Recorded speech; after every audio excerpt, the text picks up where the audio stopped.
रामनवमी के दौरान दुबई के बुर्ज खलीफा पर भगवान राम की तस्वीर प्रदर्शित की गई। तस्वीरों में गगनचुंबी इमारत बुर्ज खलीफा पर भगवान राम की आकृति नजर आ रही है और उसके साथ जय श्री राम लिखा हुआ भी दिखाई दे रहा है कि दुबई के बुर्ज खलीफा में राम की जो उनकी मूर्ति है उसको लाइट अप किया गया है। उन्होंने बेसिकली अपने आप को एक एनलाइटेंड नेशन के तौर पर शो ऑफ करने की कोशिश की कि वहाँ पर एक बहुत बड़ी तादाद में हिंदू कम्युनिटी रहती है और हिंदू कम्युनिटी को उन्होंने फैसिलिटेट वहाँ पर करने की कोशिश की है।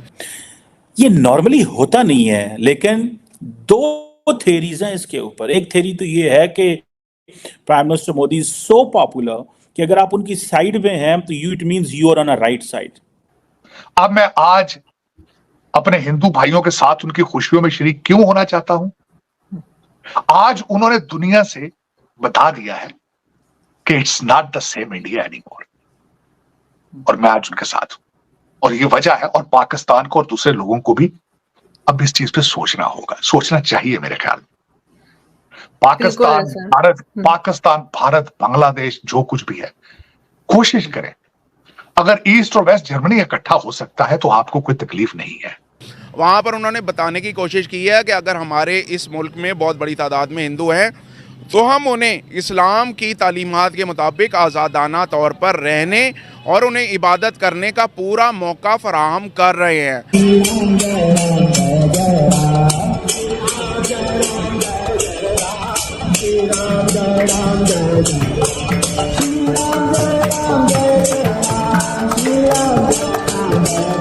बहुत बड़े बड़े नाम है ये, मतलब ये इन इटसेल्फ इन्होंने बड़ा नाम कमाया है और it means everybody is supporting prime minister Modi. लग तो यही रहा है, चीज तो आपके सामने यही आ रही है कि हर कोई। जय हिंद दोस्तों, जय श्री राम। दोस्तों, न्यूयॉर्क के टाइम स्क्वायर में भगवान श्री राम जी की तस्वीर और लाइव इनॉग्रेशन भगवान श्री राम मंदिर की वो तो दिखाई गई, आप लोगों को पता ही होगा। साथ के साथ बुर्ज खलीफा पे भी भगवान श्री राम जी की फोटो लाइट अप की गई। ऐसे विजुअल्स निकल के आ रहे हैं सामने। पाकिस्तान मीडिया में भी, पाकिस्तान में भी इस पे चर्चाएं बहुत जोरों शोरों से हो रही हैं कि बुर्ज खलीफा ने पाकिस्तान का झंडा तो नहीं लहराया और उसके एक दिन बाद भारत का झंडा भी लहराया। अब भगवान श्री राम जी की वहां पे तस्वीर भी लगाई। तो गल्फ नेशन को गाली दे रहे पाकिस्तानी, कह रहे हैं कि जो सऊदी अरेबिया, यूएई वगैरह है ये कच्चे मुसलमान है और पाकिस्तान, बांग्लादेश वाले और भारत के कुछ मुसलमान ही सिर्फ सच्चे हैं। कौन कितना सच्चा है, किसको जबरदस्ती मुस्लिम बनाया गया, वो आप लोग निर्णय कीजिए, कमेंट में बताएंगे। लेकिन हाँ, ये बहुत खुशी की बात है कि भाई बुर्ज खलीफा पे और टाइम स्क्वायर पे और दुनिया की जितनी भी प्रतिष्ठित स्थान है, जो एक ऐसे स्थान है जहां पे लाखों की संख्या में लोग उपस्थित होते हैं, वहां पे दोस्तों जरूर भगवान श्री राम जी की तस्वीर, भगवान श्री राम जी की भव्य छवि लाइट अप की गई। वैसे दोस्तों, भगवान श्री राम जी की तस्वीर इतनी मनमोहक है कि एक बार जो उसको देख ले मतलब कि आनंदित हो जाता है।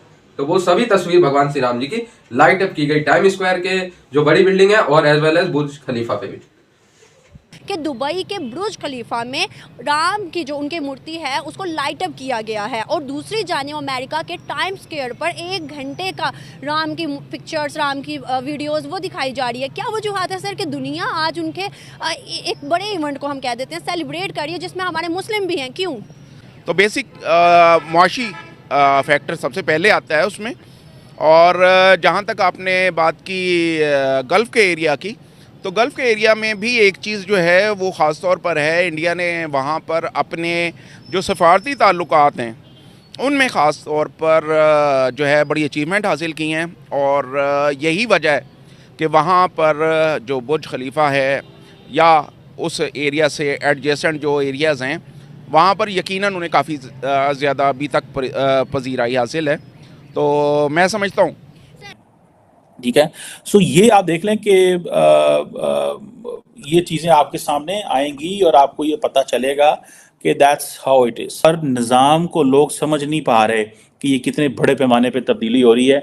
मैं तो समझ गया हूँ कि उन्होंने अपनी जो डिफरेंट तबकों में अपना इन्फ्लुएंस बढ़ा लिया। बॉलीवुड में, क्रिकेट में, हर जगह उन्होंने अपना ऐसा एक माहौल बनाया है कि कोई ऐसा नहीं है जो उनको चैलेंज करने वाला है। और समटाइम्स इसको हम मेजॉरिटेरियनिज्म भी कहते हैं। I personally believe at times this is dangerous because आपके मुकाबले में अपोजिशन ही कोई नहीं। अब वो जो है, क्या नाम है कांग्रेस पार्टी के, वो ही इज़ अनइम्प्रेसिव पर्सन। मुझे वो कभी अपील नहीं किया। उसकी वजह ये है कि वो बातें अच्छी करता है, लेकिन उसके अंदर वो एक होती है जो एक पॉलिटिशियन के अंदर, जैसे हमारे इमरान खान थे, ठीक है। I don't like Imran Khan these days because उन्होंने मुल्क के अंदर बड़ी तकसीम पैदा करने की कोशिश की, हालात को ख़राब करने की, लेकिन वो लोगों को उसके अंदर वो करिश्मा था, करिश्मेटिक लीडरशिप थी। नरेंद्र मोदी जो है उनके अंदर उस तरह जो है वो एक लोगों को अपनी तरफ अट्रैक्ट कर लेते हैं। Much of the changes they are making in the system this is कि हमने एक ऐसी चीज़ें करने जा रहे हैं भारत के लिए कि ये भारत को एक नेक्स्ट लेवल पे लेके जाएगा, ये वो ट्रांसफॉर्मेशन कर देगा भारत की, ये वो तब्दीली कर देगा भारत की। I think this is what I personally, मेरी एक ज़ाती राय ये है कि ये शायद लोग शायद ऐसे समझते हैं, इसीलिए इनके अंदर ज़्यादा यूनिटी है, इसीलिए इनके अंदर ज़्यादा वो एक पैट्रियटिज्म ज़्यादा है, इसीलिए इन्होंने they are playing by the book, अपनी वो जो बुक है उसके तहत वो काम कर रहे हैं। और वो बुक यही है कि हम जो भी कर रहे हैं this is we are doing for, वो इंडिया को के लिए कर रहे हैं, और इंडिया को वो जो एज एन एंटिटी समझते हैं, वो समझते हैं कि ये हमें एक मुस्तकबिल जो है हमने अपनी सिविलाइजेशन का बढ़ाना है। जैसे डॉक्टर जयशंकर जहाँ जा रहे हैं वो एक ही चीज़ कह रहे हैं कि 5000 साल पुरानी सिविलाइजेशन है, 5000 साल पुरानी सिविलाइजेशन है। आप देखें ये जो कुछ आज हुआ है under the patronage of the state हुआ है। मैंने आपको पहले कहा ये मंडे का दिन है, this is not a day of ये कोई संडे सैटरडे नहीं है कि the prime minister is doing all that on his weekend पे कर रहे हैं। अगर हम अपनी बात करें तो आपको पता है कि हम इस्लाम पहले रखते हैं, फिर उसके बाद कंट्री रखते हैं या कोई और दूसरी चीज़ रखते हैं, लेकिन हमारे जो दीगर ममालिक हैं, जितने भी मुस्लिम कंट्रीज हैं, वो इंडिया के साथ ज़्यादा अच्छे ताल्लुकात बनाए जा रहे हैं। अब इस्लाम कहाँ गया? देखिए, जहाँ तक इस्लाम का ताल्लुक है ना, तो बेसिकली इस्लाम का तो एक ट्रू सेंस में जहाँ डेफिनेशन देखी जाए तो उसमें कहा जाता है कि इस्लाम इस तरह से है कि मुसलमान एक दीवार की मानंद हैं, ठीक है, एक जिस्म की मानंद हैं, और उसमें कहीं भी किसी हिस्से को चोट पहुंचती है तो वो यकीनन सारा जिस्म दर्द महसूस करता है। बट राइट नाउ चूँकि ट्रू सेंस में नहीं है सारे मामलात, उसकी स्पिरिट उस तरह मौजूद नहीं है, दैट्स वाई हर एक शख्स जो है वो अपने अपने मफादात की, अपने अपने जैसे कहते हैं ना इकॉनमी के हवाले से, दीगर मामलात के हवाले से, वो सारे के सारे लोग अपने चूँकि रिलेशन बिल्डअप कर रहे हैं, तो उस चीज़ को सामने रखते हुए देखा जाए तो हर एक का चूँकि इंडिविजुअल कॉज आ जाता है, तो उसी कॉज को सामने रखते हुए वो लोग इस तरह। सर, आपको नहीं लगता अगर दीगर मुस्लिम कंट्रीज इंडिया के साथ ताल्लुकात बेहतर करें अपने बेनिफिट को देके, अपने बेनिफिशियल लेवल पर, तो हमें भी फिर कर लेना चाहिए? हमें भी इन चीज़ों से बाहर निकल कर हमें भी अपनी इकोनॉमी और अपने लोगों के लिए सोचना चाहिए? देखिए, जहाँ तक ताल्लुक़ है ना पाकिस्तान और इंडिया का, तो ये दोनों एक दूसरे पर हमेशा लेक ऑफ डिपेंडेंसी और ट्रस्ट में रहे हैं।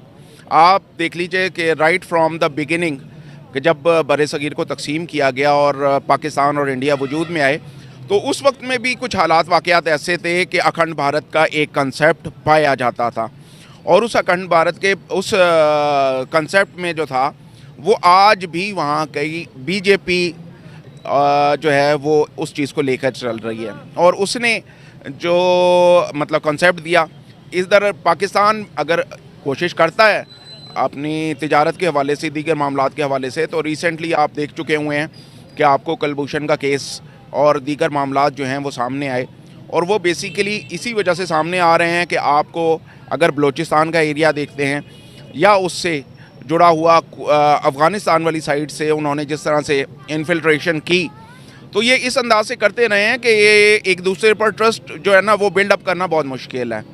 ये उस लिहाज से ऑनेस्टी के साथ अगर आप देखें तो पाकिस्तान की तरफ से कुछ एक मौक़ों पर कोशिश भी की गई। तो दोस्तों, पाकिस्तानियों की जलन जारी रहेगी, जलते रहेंगे, ये ऐसे जल जल के राख हो जाएंगे, लेकिन भारत का धार्मिक विकास, आर्थिक विकास और चौतरफा विकास ऐसे हमेशा जारी रहेगा। दोस्तों, प्रधानमंत्री नरेंद्र मोदी जी के नेतृत्व में भारत के लोगों को और भारत की इमेज को जो बूस्ट मिला है वो दोस्तों एक हिस्टोरिक बूस्ट है। इससे पहले दोस्तों, to be very honest, Bharat, Bangladesh, Sri Lanka और इन सब पाकिस्तान, इन सब लोगों को एक ही दृष्टि से देखा जाता था। लेकिन दोस्तों, जब से प्रधानमंत्री नरेंद्र मोदी जी का नेतृत्व आया है, तब से दोस्तों आप लोग देख लीजिए, हर देश में भारतीयों को एक अलग रिस्पेक्ट दी जाती है। पहले आप लोग देखते थे कि न्यूयॉर्क के टाइम स्क्वायर पे लग रही है भगवान श्री राम जी की तस्वीर, बुर्ज खलीफा पे लग रही है, बुर्ज खलीफा पे तिरंगा झंडा फहर रहा है, ये सब आप लोगों ने देखा था। पहले कोई ऐसा लीडर पैदा हुआ था जिसने ये सब करवाया था? नहीं ना। भारत के लोग पहले भी मेहनती थे, यूएसए गल्फ नेशन में जाके हमेशा से भारत के लोग काम करते रहे, लेकिन उनके काम की इज्जत नहीं होती थी वहां। प्रधानमंत्री नरेंद्र मोदी जी ने हर देश में जाके ये बताया है कि भाई भारतीय जिस देश में जाते हैं उस देश को देते हैं, ठीक है। अगर भारतीय निकला है तो उस देश की कुछ वैल्यू नहीं है। प्रधानमंत्री नरेंद्र मोदी जी बता के आए हैं, अगर भारतीय सैलरी लेते हैं यूएसए से, गल्फ नेशन से, तो बदले में कितना कुछ देते हैं उनके इकोनॉमी को। प्रधानमंत्री नरेंद्र मोदी जी ने बता के आया। इसीलिए दोस्तों सभी देश अब भारतीयों की कद्र कर रहे हैं। आप लोगों को पता है ना बांग्लादेशी और पाकिस्तानियों को क्या हाल करते हैं विदेशों में, नौकर बना के रखते हैं, लातों के तरह जूते के नीचे रखते हैं बांग्लादेशी और पाकिस्तानी और इन सबको। लेकिन भारतीयों की रिस्पेक्ट जो बनी है पिछले 10 सालों में, अविश्वसनीय।